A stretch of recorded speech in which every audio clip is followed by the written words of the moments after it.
The pressure is on this week to get that packed and get this into legislative form, but the die is not cast just yet. Republicans want $251 billion for small businesses, but it's not quite there yet. Here's the Speaker of the House, Nancy Pelosi.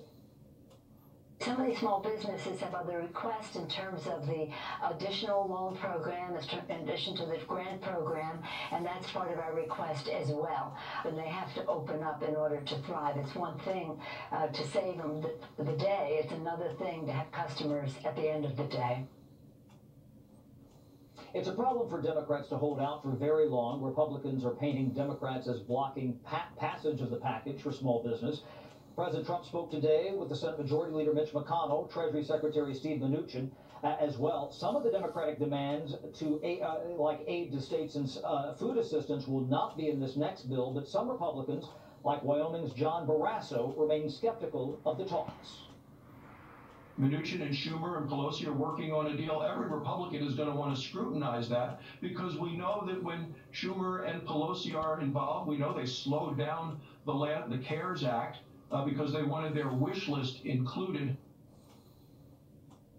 Now, Mnuchin says that state and local money will probably not be in this bill. We're thinking that it might take until about the middle of the week to get this all into form and move it through the House and the Senate with just a skeleton crew. Ridiculous. This is getting very expensive. If they move this, they will. The Democrats will keep wanting to add things to it that are over the past 6 weeks. political. That's why oversight is going to be key. That's something that Democrats are talking about. But they can't even have oversight hearings right now because they're not meeting in session, and they refuse and cannot technologically have hearings remotely. John?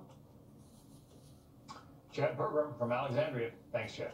New York Governor Andrew Cuomo says the state is now on the downside of the apex, with hospitalizations continuing to drop and an increasing ability to do widespread antibody testing.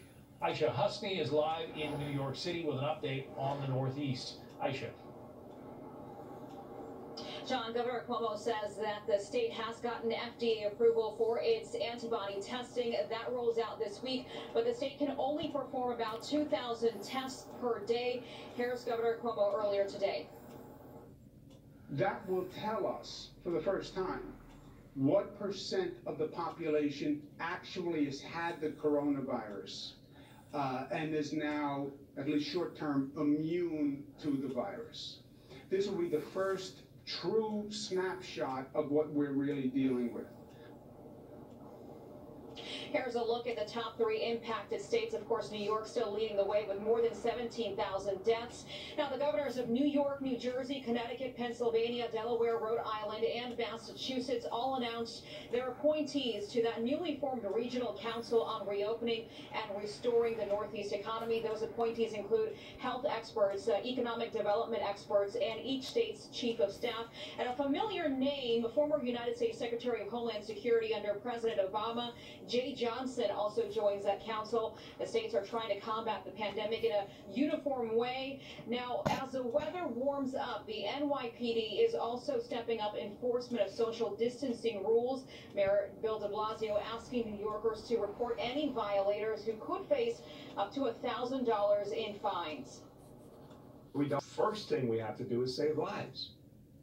The first thing we have to do is protect each other. And people have been warned and warned and warned and educated. And you'll be warned again. But listen, this is serious. It's going to get harder now with the nice weather. Meanwhile, the mayor also pushing back on a new call from the city council to close the subway system. A recent MIT report suggesting the subway is connected to the spread of the virus. The latest numbers showing 68 public transit workers have now died from COVID-19. De Blasio, though, pushing back and saying he will not be closing the subway system right now, but he is asking the MTA to do a better job of making sure limiting the number of people that are in each cart at one time. John? Aisha Husney in New York City. Aisha, thank you. A survivor of coronavirus discovers the antibodies in her blood might enable her to save lives. David Spunt has her story and those of more people who have beaten the virus and are looking to help others. I have this internally built hazmat suit in my system. Fully recovered from COVID-19, New York photographer and mother of two Diana Barron says her mission is to donate as much plasma as possible. She started a group last month called Survivor Corps. We just ordinary people who might have been unlucky enough to contract COVID, but lucky enough to get through it, can be part of finding that cure. Barron signed up to donate plasma through Columbia University. She was patient number 1. She has a standing appointment every 7 days to donate, and she's not alone. Across the country, Jason Garcia set up an isolation room in his California home. He too donated plasma. I hope that other people have the opportunity to do this, and so if it works, I know they're doing trials right now for this plasma treatment, but there's going to be plenty of opportunity for others to do the exact same thing. Plasma is not 100% guaranteed to work in every patient, and in some cases, COVID-19 survivors have spent weeks waiting for the all-clear negative test result to donate.